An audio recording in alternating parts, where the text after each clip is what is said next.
I had a terrifying experience last year. I live alone in a smaller house and have been living there for 3 years now. It has 2 bedrooms and just 1 bathroom, but it's enough space for me.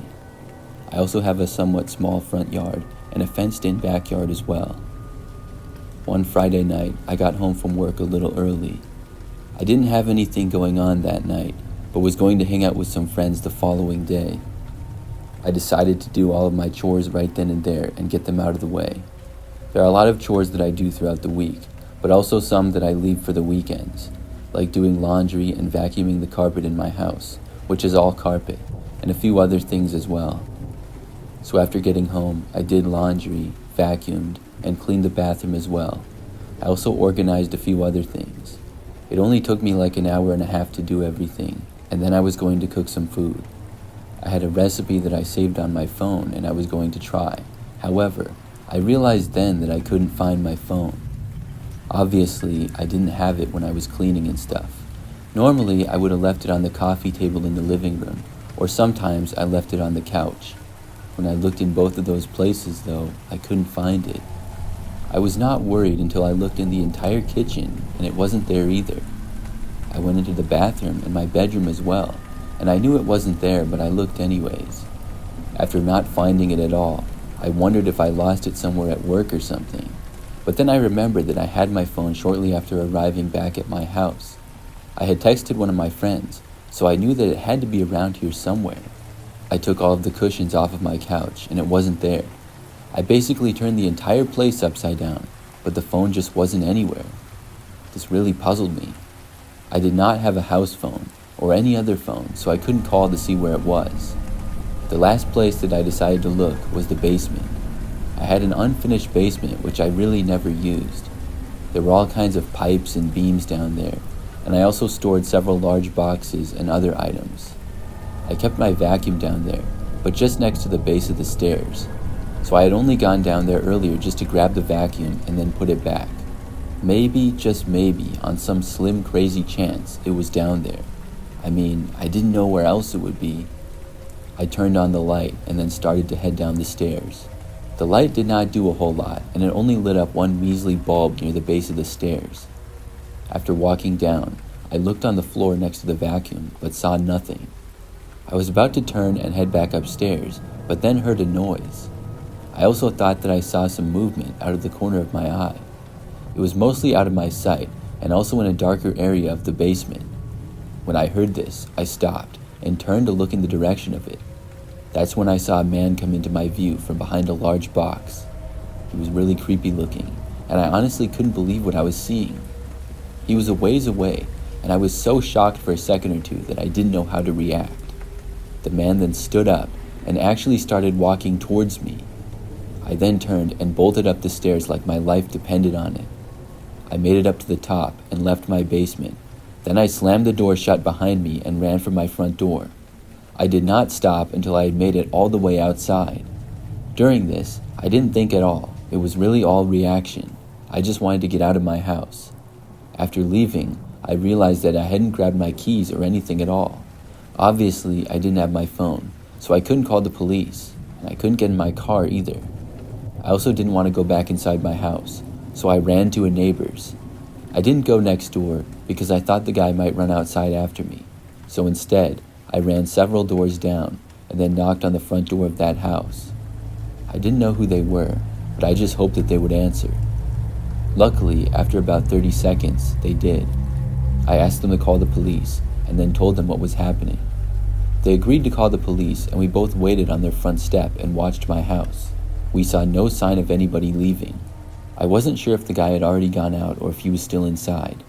The police were really quick to respond though, and got there probably within 2 minutes. I went back over with my neighbor and met an officer there. The police then entered my house as we waited outside. They came out a while later with the same man that I had seen in my basement.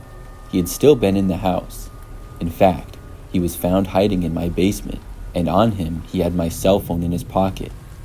I was able to get my phone back, but the whole thing really creeped me out a lot. I'm not sure when or how he got my phone. The only thing that I can think of is that he was already in my house when I got back from work. Then he might have came upstairs without my knowledge and took the phone and went back down. How he got in the house and when he got in the house, I also don't know. Maybe I simply forgot to lock my front door, or maybe he entered through a window. There were no signs of a break-in. Either way, since that experience, I bought security cameras, and I'm always sure to make sure that my doors are locked.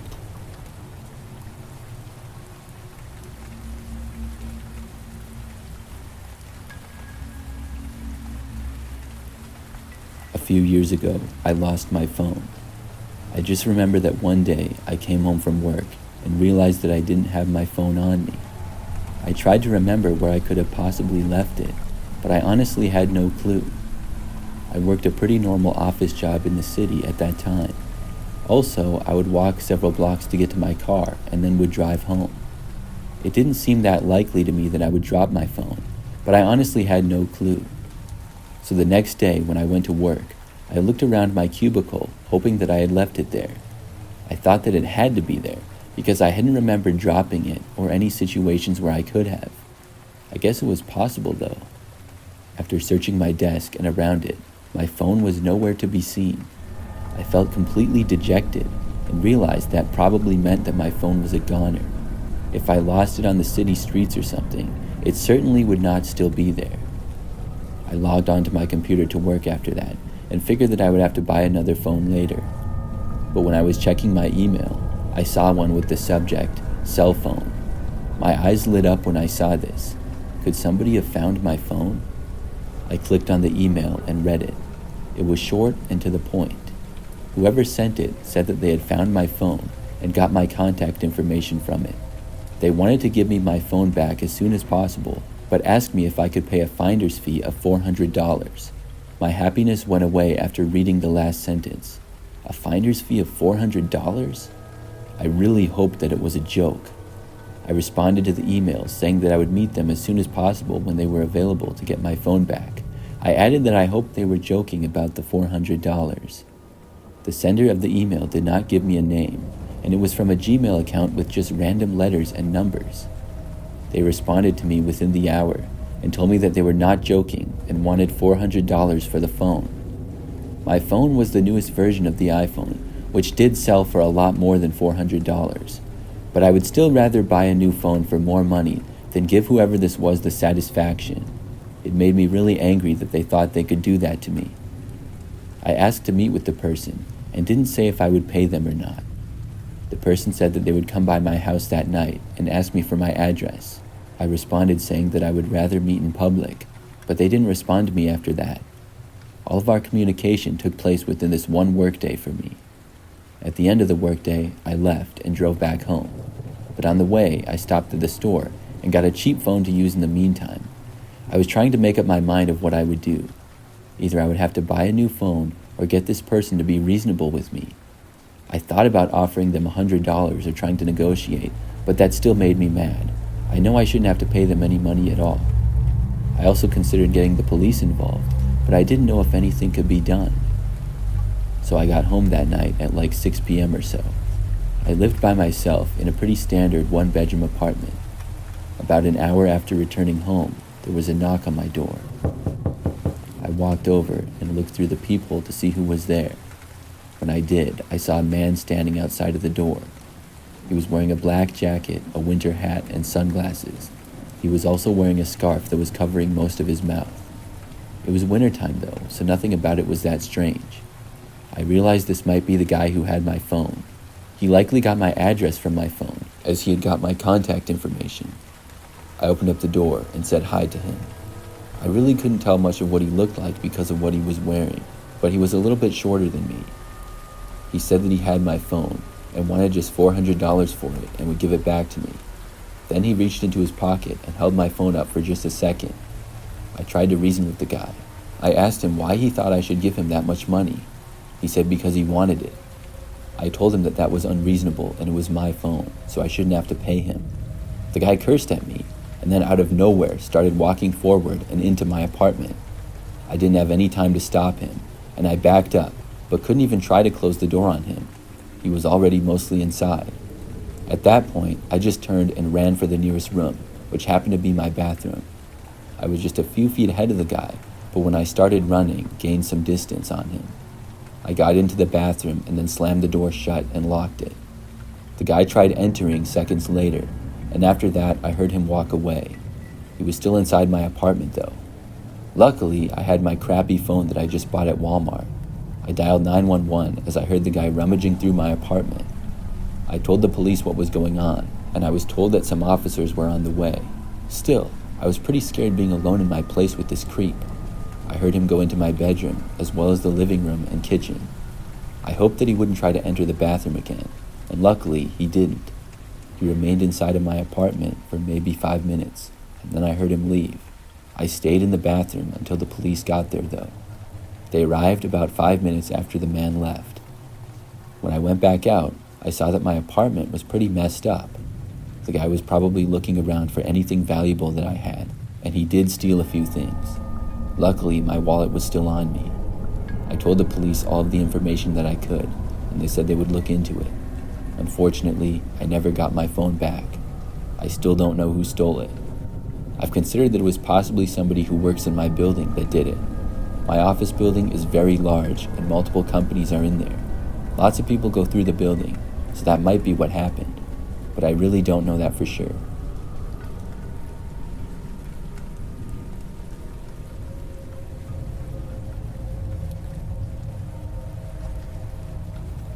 One time, I found a phone on the side of the road. I was driving home later at night, probably like 10 p.m. Things were quiet, and as I came to a stop at a red light, I casually looked around. The intersection that I was at was busy during the day, but at night, not so much. I was next to a divider that was to my left, and I noticed something on the ground. It appeared to be a phone. I opened up my door and looked closer, realizing that it was in fact a cell phone, so I picked it up.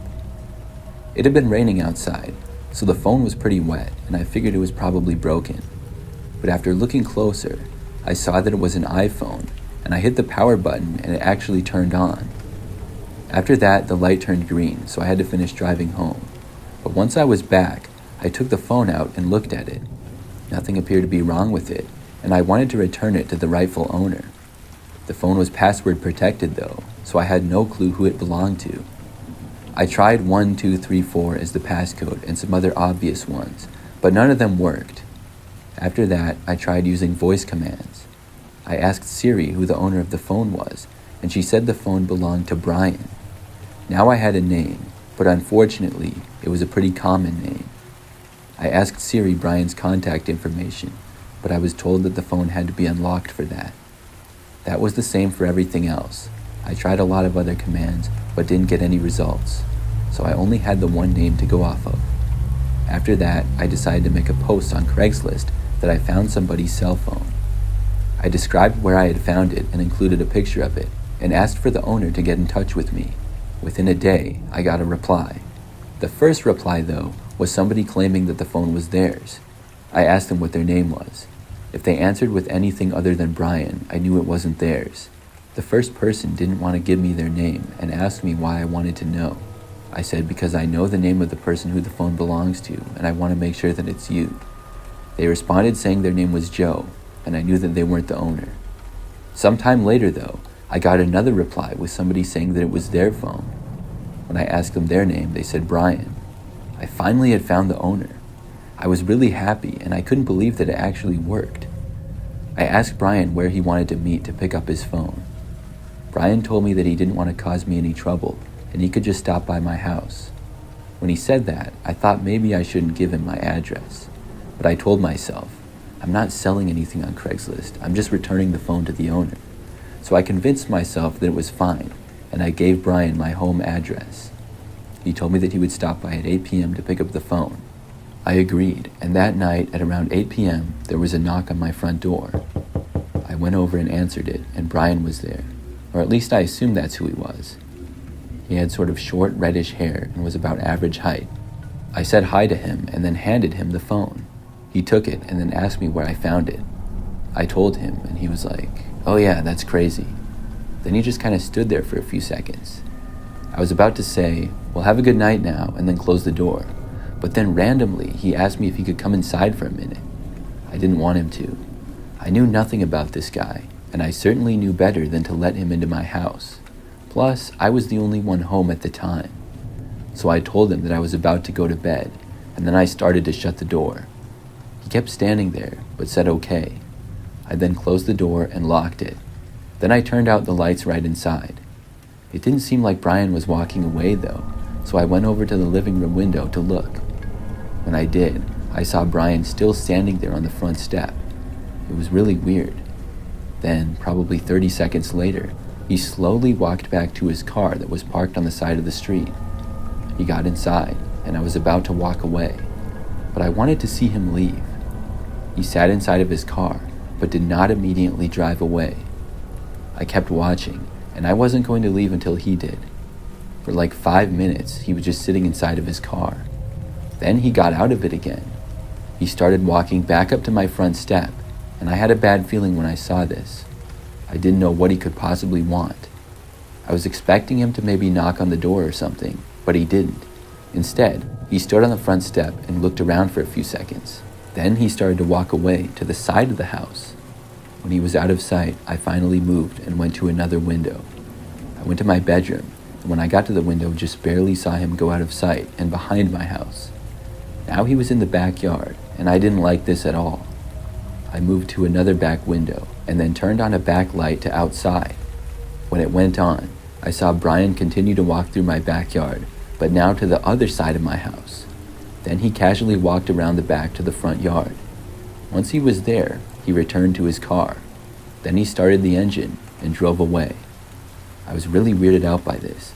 He had made a complete lap around my house. After he drove away, he didn't come back that night, at least not that I'm aware of. I still wonder what he was doing though. My best guess is maybe he was going to try to break in, and when I turned the light on, it possibly scared him off. I really don't know. Either way, it was very weird.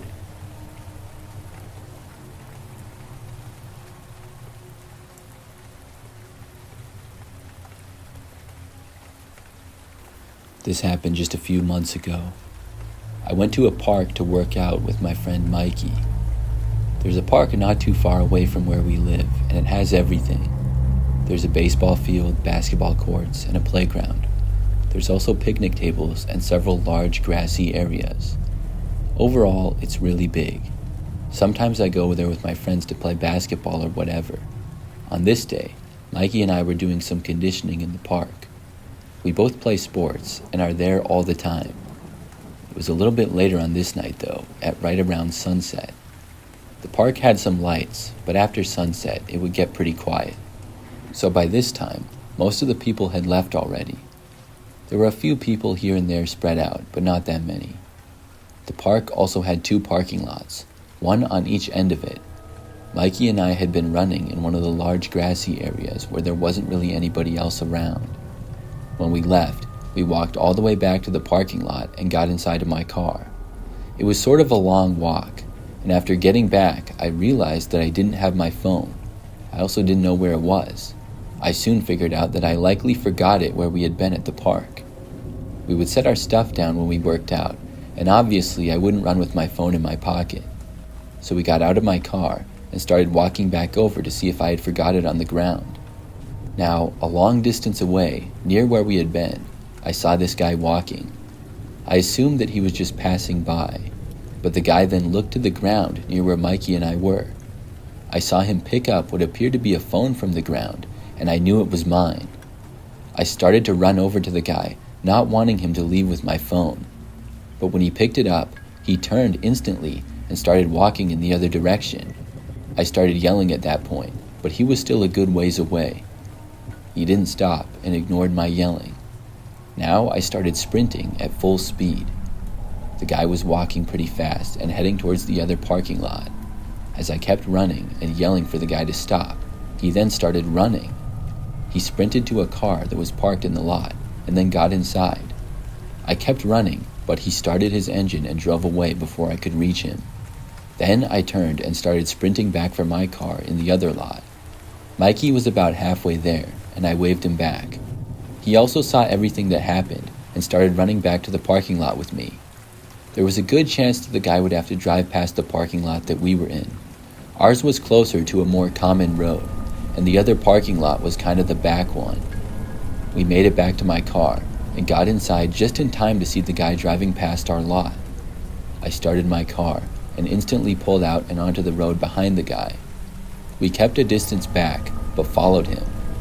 I'm not sure if he realized that we were following him or not, but the roads weren't very busy, so it wasn't difficult to keep up with him. We followed him for about 10 minutes until we arrived on a quiet residential street. The man parked on the side of the road in front of a house, and I parked a little ways back.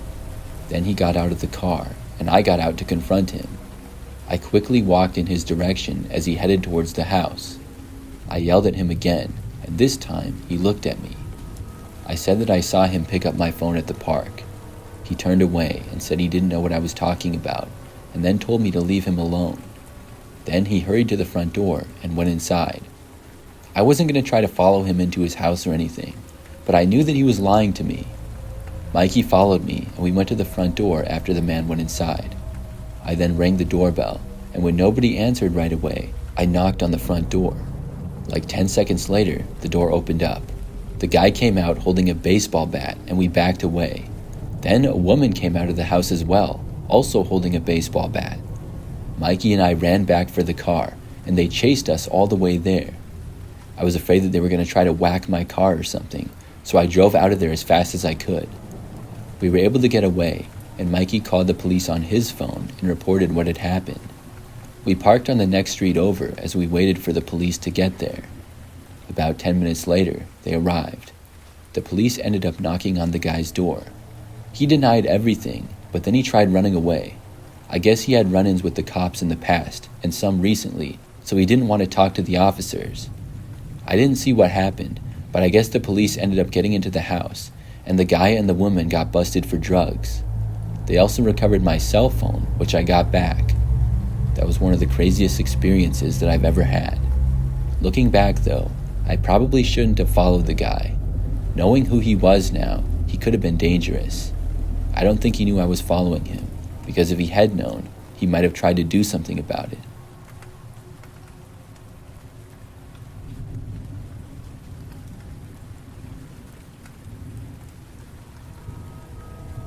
This is the story of when I lost my phone last year. I have the Find My iPhone app in case that ever happened, and I certainly needed it. I just know that I came back home one day and realized that I didn't have my cell phone.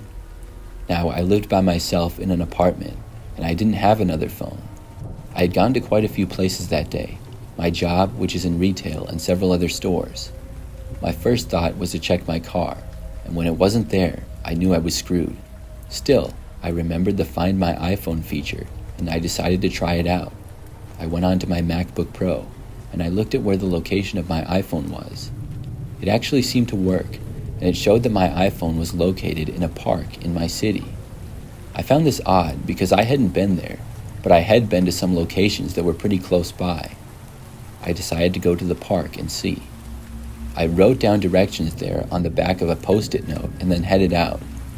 I was pretty sure I knew how to get there, but not 100%. I drove to the location, which took me roughly 10 minutes. It was dark out by now, and it led me to a seemingly empty park. There was a parking lot that was small, but one car was parked in the corner. In the park were a few softball fields, as well as some trees. Instantly, I wondered if my phone was in the car that was parked there. It was sort of creepy to think that. Overall, the park was not very big, so I got out and started looking around. I looked all over on the ground, and luckily I had a flashlight with me. I was not seeing anything at all, though. I slowly walked around, searching for my phone for probably the next 15 minutes. The entire time, the one car remained parked in the corner of the parking lot. After realizing that I probably wasn't going to find it, I decided to go back home and check on my laptop again for the location. If my phone was in the car with whoever that was, maybe they would drive away and the location would change. So I got back inside my vehicle and then started driving home. But as soon as I left the park, the car that had been in the lot began following me. Now, I never got a look at who was driving. It was too dark out. But when I left the park, I made a right, which they also did. Then I took another right, which they did as well. It was pretty clear and easy to tell that they were following me. I wondered why though. I didn't have my phone with me obviously, but I did know my way to the nearest police station. I got back onto a main road and drove down it for a while. After 5 minutes or so, I made another turn and the station was on that road.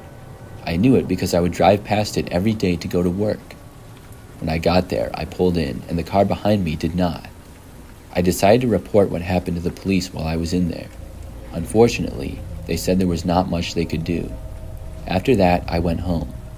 I checked the location of my iPhone, and it was now showing up somewhere else. But shortly after that, it stopped showing up on the Find My iPhone app at all. I ended up having to get a new phone. Luckily though, I knew what to do when that person was following me. I hoped that they weren't dangerous, but possibly they were. I'm not sure exactly when they got my phone, but I could have avoided a bad situation.